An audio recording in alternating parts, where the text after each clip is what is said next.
At dahil napakainit ng tiyempo, kinanglan mo na rin siguro na puntahan ang lugar na ito para magpabugnaw sa ilang nga halo-halo nga puwerte ka creamy nga kahit i-flip mo pa hindi natatapon yung yelo. Hindi ko nga maintindihan kung halo-halo pa itong kinakain namin o kung ice cream na. Kaya tignan nyo man vlog guys, so bao puwerte talaga. Dali, let's go! Dito sa Commission Civil Street na malapit lang sa Isatyo La Paz Campus, matatagpuan ang creamiest halo-halo sa Iloilo nga ginatawag Hello Halo. Arao, sa kilid sang kalsada. At pagpasok namin guys dito sa loob ng Hello Halo, bao puwerte kadami ang mga tao dito guys. As in pagpasok talaga namin dito guys, wala talaga kaming maupaan dito kaya nagulat-hulat muna kami. Kaya tignan nyo man guys, so nagaginutok dito ang nagapila. Tigulang mga kabataan nagatilaw sa ila manamit nga halo-halo. At sino ba naman guys ang hindi mapapahalo-halo o kung magpapabugnaw ngayon dahil napakainit talaga ng tiyempo. As in kakatapos pa lang guys ng February pero grabe parang summer na talaga. And we all know naman guys no, basta summer gani maraming naglalabasan nga mga halo-haluan, mga nagabaligya sa mga shake, anything nga mga malalamig nga makakapabugnaw ng ating mga katawan, di ba?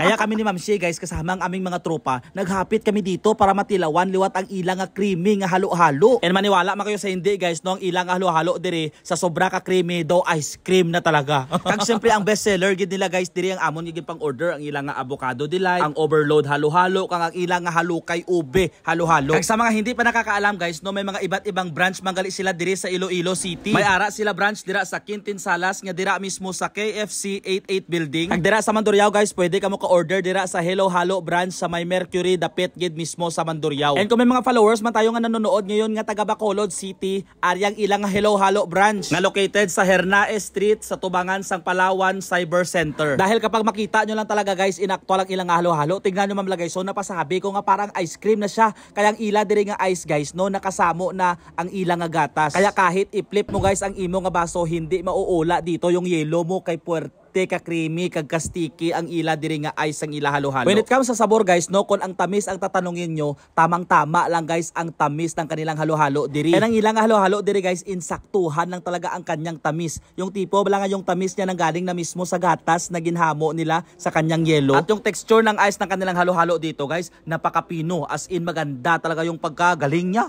Kaya kapag dinasok mo sa baba mo guys yung halo-halo nila, yung tipo wala nga sisip-sipin mo na lang yung ice kay pinong-pino talaga yung ice niya guys. Hindi mo na kailangan mag-kit-kit pa sang ice Kaya sa panahon ngayon na napakainit ng tiyempo dahil pakadto na gid man tayo sa summer guys, kag nagapangita kayo sang halo-halo diri sa Iloilo, i-visit nyo lang guys ang mga branches sang Hello Halo diri sa Iloilo City. And kung tamad ka naman lumabas sa bahay mo no, dahil napakainit ng tiyempo na tipong paglabas mo puwertahan mo parang disyerto kainit, huwag kang magkakabalaka dahil hindi mo na kailangan lumabas ng bahay mo para matikman ang ilang halo-halo. Pwede ka mo guys ka-order sa Food Panda, sa Grab Food o kung sa ilang Facebook page, follow nyo lang ang Hello Halo kag mag-order sang halo-halo nga inyo gusto.